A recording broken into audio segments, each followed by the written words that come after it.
एक समय की बात है, नैमिषारण्य तीर्थ में शौनकादि 88,000 ऋषियों ने श्री सूत जी से पूछा, है प्रभु, इस कलियुग में वेद विद्या रहित मनुष्यों को प्रभु भक्ति किस प्रकार मिल सकती है तथा उनका उद्धार कैसे होगा। हे मुनि श्रेष्ठ, कोई ऐसा तप बताइए जिससे थोड़े समय में ही पुण्य मिले और मनवांछित फल भी मिल जाए। इस प्रकार की कथा सुनने की हम इच्छा रखते हैं। सर्व शास्त्रों के ज्ञाता सूत जी बोले, हैं वैष्णवों में पूज्य, आप सभी ने प्राणियों के हित की बात पूछी है, इसलिए मैं एक ऐसे श्रेष्ठ व्रत को आप लोगों को बताऊंगा जिसे नारद जी ने लक्ष्मीनारायण जी से पूछा था और लक्ष्मीपति ने मुनिश्रेष्ठ नारद जी से कहा था। आप सब इसे ध्यान से सुनिए।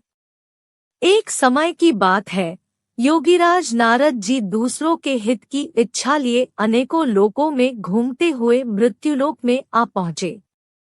यहाँ उन्होंने अनेक योनियों में जन्मे प्राय सभी मनुष्यों को अपने कर्मों द्वारा अनेकों दुखों से पीड़ित देखा। उनका दुख देख नारद जी सोचने लगे कि कैसा यत्न किया जाए जिसके करने से निश्चित रूप से मानव के दुखों का अंत हो जाए। इसी विचार पर मनन करते हुए वह विष्णुलोक में गए। वहाँ वह देवों के ईश भगवान नारायण की स्तुति करने लगे, जिनके हाथों में शंख, चक्र, गदा और पद्म थे, गले में वरमाला पहने हुए थे। स्तुति करते हुए नारद जी बोले, हैं भगवान, आप अत्यंत शक्ति से संपन्न हैं, मन तथा वाणी भी आपको नहीं पा सकती हैं। आपका आदि, मध्य तथा अंत नहीं है। निर्गुण स्वरूप सृष्टि के कारण भक्तों के दुख को दूर करने वाले आपको मेरा नमस्कार है। नारद जी की स्तुति सुन विष्णु भगवान बोले, हैं मुनिश्रेष्ठ, आपके मन में क्या बात है? आप किस काम के लिए पधारे हैं? उसे संकोच कहो। इस पर नारद मुनि बोले कि मृत्युलोक में अनेक योनियों में जन्मे मनुष्य अपने कर्मों के द्वारा अनेकों दुख से दुखी हो रहे हैं। हे नाथ, आप मुझ पर दया रखते हैं, तो बताइए कि वो मनुष्य थोड़े प्रयास से ही अपने दुखों से कैसे छुटकारा पा सकते हैं। श्रीहरि बोले, हैं नारद, मनुष्यों की भलाई के लिए तुमने बहुत अच्छी बात पूछी है। जिसके करने से मनुष्य मोह से छूट जाता है, वह बात मैं कहता हूँ, उसे सुनो। स्वर्ग लोक व मृत्युलोक दोनों में एक दुर्लभ उत्तम व्रत है जो पुण्य देने वाला है। आज प्रेमवश होकर मैं उसे तुमसे कहता हूँ। श्री सत्यनारायण भगवान का यह व्रत अच्छी तरह विधान पूर्वक करके मनुष्य तुरंत ही यहाँ सुख भोग कर मरने पर मोक्ष पाता है। श्रीहरि के वचन सुन नारद जी बोले कि उस व्रत का फल क्या है और उसका विधान क्या है? यह व्रत किसने किया था? इस व्रत को किस दिन करना चाहिए? सभी कुछ विस्तार से बताए। नारद की बात सुनकर श्रीहरि बोले, दुख व शोक को दूर करने वाला यह व्रत सभी स्थानों पर विजय दिलाने वाला है। मानव को भक्ति व श्रद्धा के साथ शाम को श्री सत्यनारायण की पूजा धर्मपरायण होकर ब्राह्मणों व बंधुओं के साथ करनी चाहिए। भक्ति भाव से ही नैवेद्य, केले का फल, घी, दूध और गेहूं का आटा सवाया ले। गेहूं के स्थान पर साठी का आटा, शक्कर तथा गुड़ लेकर व सभी भक्षण योग्य पदार्थों को मिलाकर भगवान का भोग लगाए। ब्राह्मणों सहित बंधु बांधवों को भी भोजन कराए, उसके बाद स्वयं भोजन करें। भजन कीर्तन के साथ भगवान की भक्ति में लीन हो जाएं। इस तरह से सत्यनारायण भगवान का यह व्रत करने पर मनुष्य की सारी इच्छाएं निश्चित रूप से पूरी होती है। इस कली काल अर्थात कलयुग में मृत्युलोक में मोक्ष का यही एक सरल उपाय बताया गया है। इति श्री सत्यनारायण व्रत कथा का प्रथम अध्याय संपूर्ण। सूत जी बोले, हे ऋषियों, जिसने पहले समय में इस व्रत को किया था उसका इतिहास कहता हूँ, ध्यान से सुनो। सुंदर काशीपुरी नगरी में एक अत्यंत निर्धन ब्राह्मण रहता था। भूख प्यास से परेशान वह धरती पर घूमता रहता था। ब्राह्मणों से प्रेम करने वाले भगवान ने एक दिन ब्राह्मण का वेश धारण कर उसके पास जाकर पूछा, हे विप्र, नित्य दुखी होकर तुम पृथ्वी पर क्यों घूमते हो? दीन ब्राह्मण बोला, मैं निर्धन ब्राह्मण हूँ, भिक्षा के लिए धरती पर घूमता हूँ। हे भगवान, यदि आप इसका कोई उपाय जानते हो तो बताइए। वृद्ध ब्राह्मण कहता है कि सत्यनारायण भगवान मनोवांछित फल देने वाले हैं, इसलिए तुम उनका पूजन करो। इसे करने से मनुष्य सभी दुखों से मुक्त हो जाता है। वृद्ध ब्राह्मण बनकर आए सत्यनारायण भगवान उस निर्धन ब्राह्मण को व्रत का सारा विधान बताकर अंतर्धान हो गए। ब्राह्मण मन ही मन सोचने लगा कि जिस व्रत को वृद्ध ब्राह्मण करने को कह गया है, मैं उसे जरूर करूंगा। यह निश्चय करने के बाद उसे रात में नींद नहीं आई। वह सवेरे उठकर सत्यनारायण भगवान के व्रत का निश्चय कर भिक्षा के लिए चला गया। उस दिन निर्धन ब्राह्मण को भिक्षा में बहुत धन मिला, जिससे उसने बंधुबांधवों के साथ मिलकर श्री सत्यनारायण भगवान का व्रत संपन्न किया। भगवान सत्यनारायण का व्रत संपन्न करने के बाद वह निर्धन ब्राह्मण सभी दुखों से छूट गया और अनेक प्रकार की संपत्तियों से युक्त हो गया। उसी समय से यह ब्राह्मण हर माह इस व्रत को करने लगा। इस तरह से सत्यनारायण भगवान के व्रत को जो मनुष्य करेगा वह सभी प्रकार के पापों से छूटकर मोक्ष को प्राप्त होगा। जो मनुष्य इस व्रत को करेगा वह भी सभी दुखों से मुक्त हो जाएगा। सूत जी बोले कि इस तरह से नारद जी से नारायण जी का कहा हुआ श्री सत्यनारायण व्रत को मैंने तुमसे कहा। हे विप्रो, मैं अब और क्या कहूँ? ऋषि बोले, हे मुनिवर, संसार में उस विप्र से सुनकर और किस किस ने इस व्रत को किया, हम सब इस बात को सुनना चाहते हैं। इसके लिए हमारे मन में श्रद्धा का भाव है। सूत जी बोले, हे मुनियों, जिसने इस व्रत को किया है वह सब सुनो। एक समय वही विप्र धन व ऐश्वर्य के अनुसार अपने बंधुबांधवों के साथ इस व्रत को करने को तैयार हुआ। उसी समय एक लकड़ी बेचने वाला बूढ़ा आदमी आया और लकड़ियां बाहर रखकर अंदर ब्राह्मण के घर में गया। प्यास से दुखी वह लकड़हारा उनको व्रत करते देख विप्र को नमस्कार कर पूछने लगा कि आप यह क्या कर रहे हैं तथा इसे करने से क्या फल मिलेगा? कृपया मुझे भी बताएं। ब्राह्मण ने कहा कि सब मनोकामनाओं को पूरा करने वाला यह सत्यनारायण भगवान का व्रत है। इनकी कृपा से ही मेरे घर में धन धान्य आदि की वृद्धि हुई है। विप्र से सत्यनारायण व्रत के बारे में जानकर लकड़हारा बहुत प्रसन्न हुआ। चरणामृत लेकर व प्रसाद खाने के बाद वह अपने घर गया। लकड़हारे ने अपने मन में संकल्प किया कि आज लकड़ी बेचने से जो धन मिलेगा उसी से श्री सत्यनारायण भगवान का उत्तम व्रत करूंगा। मन में इस विचार को ले बूढ़ा आदमी सिर पर लकड़ियां रख उस नगर में बेचने गया जहां धनी लोग ज्यादा रहते थे। उस नगर में उसे अपनी लकड़ियों का दाम पहले से 4 गुना अधिक मिलता है। बूढ़ा प्रसन्नता के साथ दाम लेकर केले, शक्कर, घी, दूध, दही और गेहूं का आटा ले और सत्यनारायण भगवान के व्रत की अन्य सामग्रियां लेकर अपने घर गया। वहां उसने अपने बंधुबांधवों को बुलाकर विधि विधान से सत्यनारायण भगवान का पूजन और व्रत किया। इस व्रत के प्रभाव से वह बूढ़ा लकड़हारा धन पुत्र आदि से युक्त होकर संसार के समस्त सुख भोग अंतकाल में बैकुंठ धाम चला गया। इति श्री सत्यनारायण व्रत कथा का 2वां अध्याय संपूर्ण।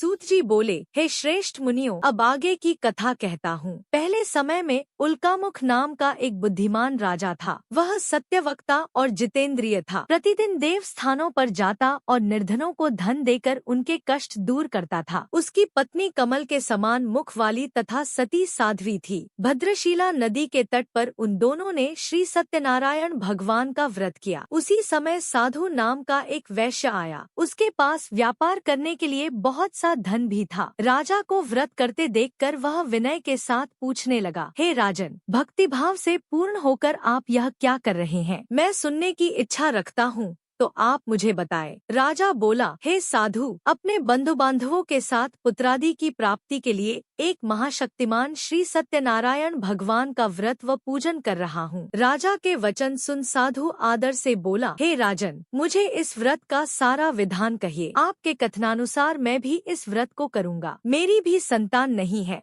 और इस व्रत को करने से निश्चित रूप से मुझे संतान की प्राप्ति होगी। राजा से व्रत का सारा विधान सुन व्यापार से निवृत्त हो वह अपने घर गया। साधु वैश्य ने अपनी पत्नी को संतान देने वाले इस व्रत का वर्णन कह सुनाया और कहा कि जब मेरी संतान होगी तब मैं इस व्रत को करूँगा। साधु ने इस तरह के वचन अपनी पत्नी लीलावती से कहे। एक दिन लीलावती पति के साथ आनंदित हो सांसारिक धर्म में प्रवृत्त होकर सत्यनारायण भगवान की कृपा से गर्भवती हो गई। 10वें महीने में उसके गर्भ से एक सुंदर कन्या ने जन्म लिया। दिनोंदिन वह से बढ़ने लगी जैसे कि शुक्ल पक्ष का चंद्रमा बढ़ता है। माता पिता ने अपनी कन्या का नाम कलावती रखा। एक दिन लीलावती ने मीठे शब्दों में अपने पति को याद दिलाया कि आपने सत्यनारायण भगवान के जिस व्रत को करने का संकल्प किया था उसे करने का समय आ गया है।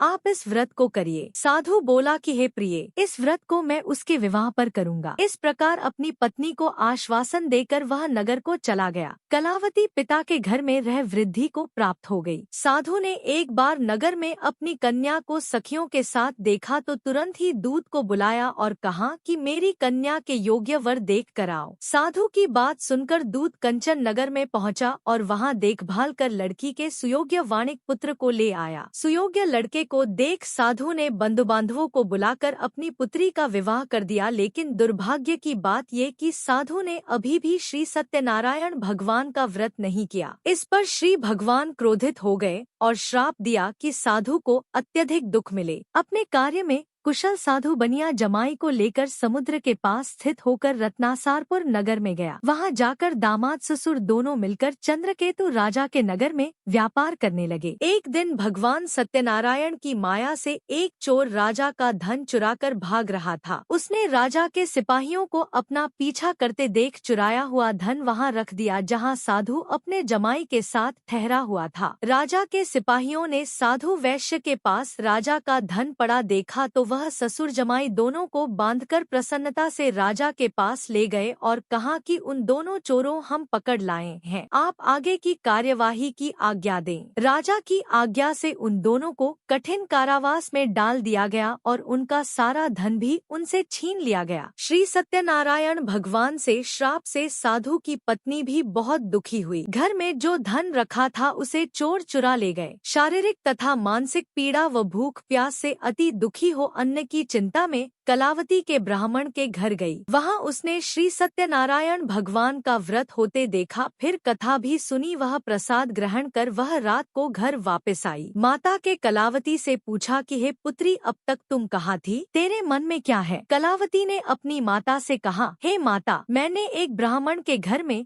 श्री सत्यनारायण भगवान का व्रत देखा है। कन्या के वचन सुन लीलावती भगवान के पूजन की तैयारी करने लगी। लीलावती ने परिवार व बंधुओं सहित सत्यनारायण भगवान का पूजन किया और उनसे वर मांगा कि मेरे पति तथा जमाई शीघ्र घर आ जाए। साथ ही यह भी प्रार्थना की कि हम सबका अपराध क्षमा करें। श्री सत्यनारायण भगवान इस व्रत से संतुष्ट हो गए और राजा चंद्रकेतु को सपने में दर्शन दे कहा कि हे राजन, तुम उन दोनों वैश्यों को छोड़ दो और तुमने उनका जो धन लिया है उसे वापस कर दो। अगर सा नहीं किया तो मैं तुम्हारा धन, राज्य व संतान सभी को नष्ट कर दूंगा। राजा को यह सब कहकर वह अंतर्धान हो गए। प्रातः काल सभा में राजा ने अपना सपना सुनाया, फिर बोले कि बणिक पुत्रों को कैद से मुक्त कर सभा में लाओ। दोनों ने आते ही राजा को प्रणाम किया। राजा मीठी वाणी में बोला, हे महानुभावों, भाग्यवश सा कठिन दुख तुम्हें प्राप्त हुआ है, लेकिन अब तुम्हें कोई भय नहीं है। सा कह राजा ने उन दोनों को नए वस्त्राभूषण भी पहनाए और जितना धन उनका लिया था उससे दुगुना धन वापस कर दिया। दोनों वैश्य अपने घर को चल दिए। इति श्री सत्यनारायण व्रत कथा 3 अध्याय संपूर्ण।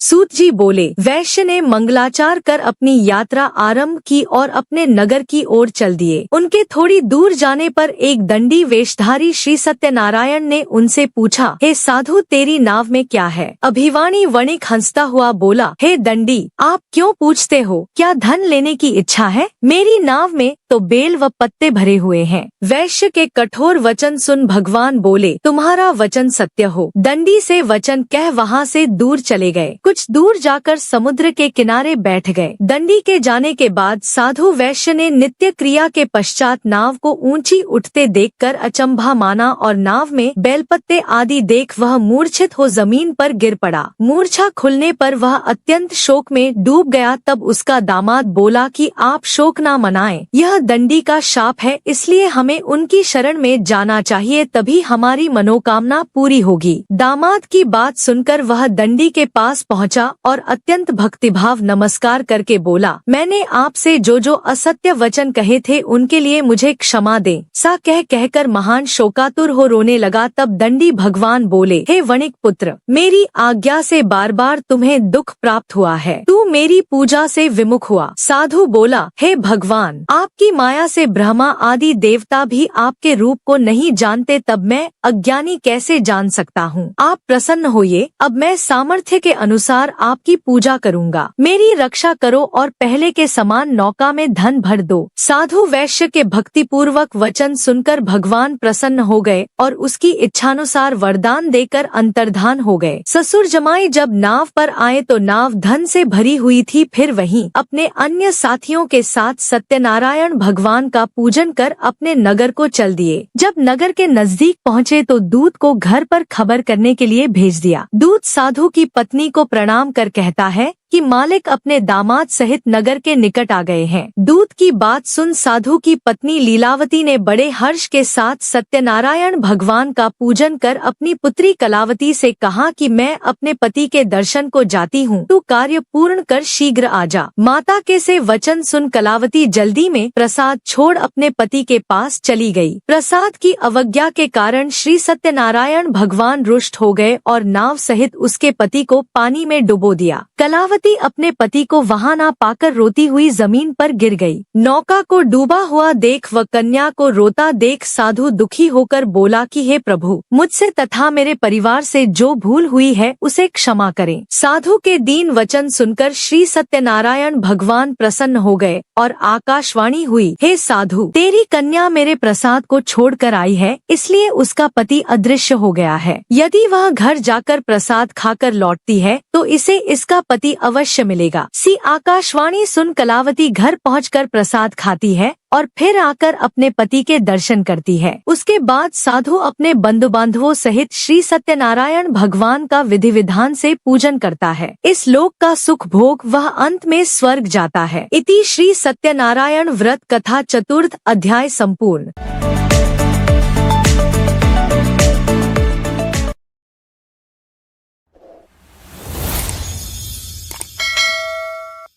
सूत जी बोले, हे ऋषियों, मैं और भी एक कथा सुनाता हूँ, उसे भी ध्यान पूर्वक सुनो। प्रजापालन में लीन तुंगध्वज नाम का एक राजा था। उसने भी भगवान का प्रसाद त्याग कर बहुत ही दुख सहन किया। एक बार वन में जाकर वन्य पशुओं को मारकर वह बड़ के पेड़ के नीचे आया। वहाँ उसने ग्वालों को भक्तिभाव से अपने बंधुओं सहित सत्यनारायण भगवान का पूजन करते देखा। अभिमानवश राजा ने उन्हें देखकर भी पूजा स्थान में नहीं गया और न ही उसने भगवान भगवान को नमस्कार किया। ग्वालों ने राजा को प्रसाद दिया, लेकिन उसने वह प्रसाद नहीं खाया और प्रसाद को वहीं छोड़ वह अपने नगर को चला गया। जब वह नगर में पहुंचा तो वहां सब कुछ तहस-नहस हुआ पाया तो वह शीघ्र ही समझ गया कि यह सब भगवान ने ही किया है। वह दोबारा ग्वालों के पास पहुंचा और विधि पूर्वक पूजा करके प्रसाद खाया तो श्री सत्यनारायण भगवान की कृपा से सब कुछ पहले जैसा हो गया। दीर्घकाल तक सुख भोगने के बाद मरणोपरांत उसे स्वर्गलोक की प्राप्ति हुई। जो मनुष्य परम दुर्लभ इस व्रत को करेगा तो भगवान सत्यनारायण की अनुकंपा से उसे धन धान्य की प्राप्ति होगी। निर्धन धनी हो जाता है और भयमुक्त हो जीवन जीता है। संतानहीन मनुष्य को संतान सुख मिलता है और सारे मनोरथ पूर्ण होने पर मानव अंतकाल में बैकुंठ धाम को जाता है। सूत जी बोले, जिन्होंने पहले इस व्रत को किया है अब उनके दूसरे जन्म की कथा कहता हूँ। वृद्ध शतानंद ब्राह्मण ने सुदामा का जन्म लेकर मोक्ष की प्राप्ति की। लकड़हारे ने अगले जन्म में निषाद बनकर मोक्ष प्राप्त किया। उल्कामुख नाम का राजा दशरथ होकर बैकुंठ को गए। साधु नाम के वैश्य ने मोरध्वज बनकर अपने पुत्र को आरे से चीरकर मोक्ष पाया। महाराज तुंगध्वज ने स्वयंभू होकर भगवान में भक्तियुक्त हो कर्म कर मोक्ष पाया। इति श्री सत्यनारायण व्रत कथा 5म अध्याय संपूर्ण।